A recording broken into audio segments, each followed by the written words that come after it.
ជំពូកទី1អ្នកដឹកនាំមានអំណាចយើងត្រូវតែក្លាយជាលេខ1គេកម្ពុជាសហគ្រិនជប៉ុនខែស៊ុយណេម៉ូរ៉េមនុស្សមិនតិចទេមានផ្នត់គំនិតគិតថាការក្លាយជាអ្នកដឹកនាំម្នាក់ឬជនមានអំណាចឥទ្ធិពលតតែមានលុយច្រើនមានតួនាទីខ្ពស់និងកូនចៅរាប់មិនអស់ចំណែកជីវិតខ្ញុំត្រឹមតែជាបុគ្គលិកនិងជាជនធម្មតាគ្មានវាសនាអាចក្លាយជាអ្នកដឹកនាំបានទេប្រសិនបើអ្នកមានផ្នត់គំនិតបែបនេះមានន័យថាអ្នកកំពុងតែបំផ្លាញភាពជាអ្នកដឹកនាំធ្វើឲ្យខ្លួនអ្នកគ្មានថាមពលងាប់សមត្ថភាពនិងជីវិតលែងមានគុណតម្លៃទៀតការពិតមិនអាចប្រកែកបាននោះគ្រប់មនុស្សកើតមកសុទ្ធតែជាអ្នកដឹកនាំនិងជាបុគ្គលដែលមានអំណាចលើវិស័យអ្វីមួយជានិច្ចអ្នកអាចសាកគិតបើមើលឃើញថាអ្នកគឺជាអ្នកដឹកនាំពិតមែនជាក់ស្ដែងអ្នកជាអ្នកដឹកនាំបងប្អូននិងកូនក្មួយឲ្យក្លាយជាមនុស្សល្អក្នុងសង្គមអ្នកជាអ្នកដឹកនាំក្រុមគ្រួសារមានប្រពន្ធនិងកូនជាដើមអ្នកជាបុគ្គលិកម្នាក់ហើយបន្តដឹកនាំកូនក្រុមជាច្រើនអ្នកបន្តទៀតសូម្បីតែមានមនុស្សម្នាក់ដើរតាមនិងគោរពរូបអ្នកក៏ចាត់ទុកថាអ្នកជាអ្នកដឹកនាំដែរ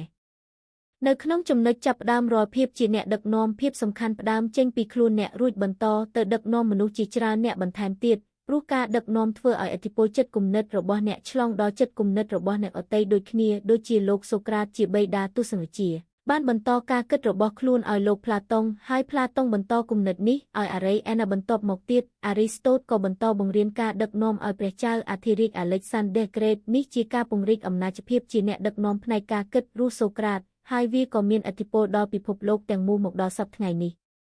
ខ្ញុំចង់ឃើញអ្នកក្លាយជាអ្នកដឹកនាំម្នាក់ដែលមានអំណាចដ៏ខ្លាំងក្លាក្នុងក្រុមគ្រួសារក្នុងក្រុមហ៊ុននិងសង្គមជាតិរបស់យើងនៅក្នុងភាពជាអ្នកដឹកនាំវាជាទម្រង់សិល្បៈរបស់បុគ្គលម្នាក់ក្នុងការធ្វើអ្វីមួយឲ្យសម្រេចតាមក្តីស្រមៃរបស់ខ្លួនអ្នកពងដឹកនាំក្រុមហ៊ុននិងអាជីវកម្មឲ្យរីកចម្រើនទៅមុខលឿនលុះត្រាតែអ្នកច្នៃខ្លួនឯងឲ្យក្លាយជាអ្នកដឹកនាំដែលមានអំណាចម្នាក់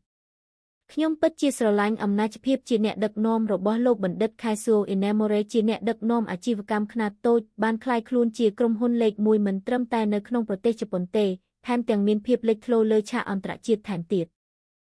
អ្នកអាចគិតមើលថាបើគាត់គ្មានភាពជាអ្នកដឹកនាំដ៏មានអំណាចខ្លាំងនោះទេគាត់មិនអាចសម្រេចក្តីស្រមៃយកបានលេខ1នៅលើឆាកអន្តរជាតិបានដែរលោកបានប្រាប់វិធីក្នុងការសម្រេចក្តីស្រមៃថាចូលដាក់បេះដូងជាមួយក្តីស្រមៃហើយបន្តផ្ដោតអារម្មណ៍ធ្វើវាដែលឲ្យខ្លាំងហើយក្តីស្រមៃនោះវានឹងក្លាយជាការពិតខាស៊ូអ៊ីណេម៉ូរ៉េគឺជាសហគ្រិននិងជាគ្រូដឹកនាំដ៏ឆ្នើមម្នាក់និយាយថាកុំព្យាយាមផ្ដោតលើម្ចាស់ភាគហ៊ុនច្រើនពេកចូលបំភ្លេចវាចោលទៅក្នុងភាពជាអ្នកដឹកនាំចូលអ្នកចំណាយពេលវេលាឲ្យច្រើនធ្វើយ៉ាងណាឲ្យបុគ្គលិកសប្បាយចិត្តនិងមានគំនិតថ្មីបង្កើតលទ្ធផលដ៏អស្ចារ្យក្នុងក្រុមហ៊ុនគាត់បានប្រើទស្សនវិជ្ជានេះដើម្បីដឹកនាំក្រុមហ៊ុនឲ្យដំណើរការដល់សប្តាហ៍ថ្ងៃនេះមានដូចជាក្រុមហ៊ុនអេឡិចត្រូនិកខ្នាតយក្ស Kyocera Corp មានក្រុមហ៊ុន KD Corp ហើយគាត់ក៏ជាអ្នកជួយសង្គ្រោះក្រុមហ៊ុន Japan Airlines កាលពីឆ្នាំ2010ឲ្យងើបរស់ឡើងវិញ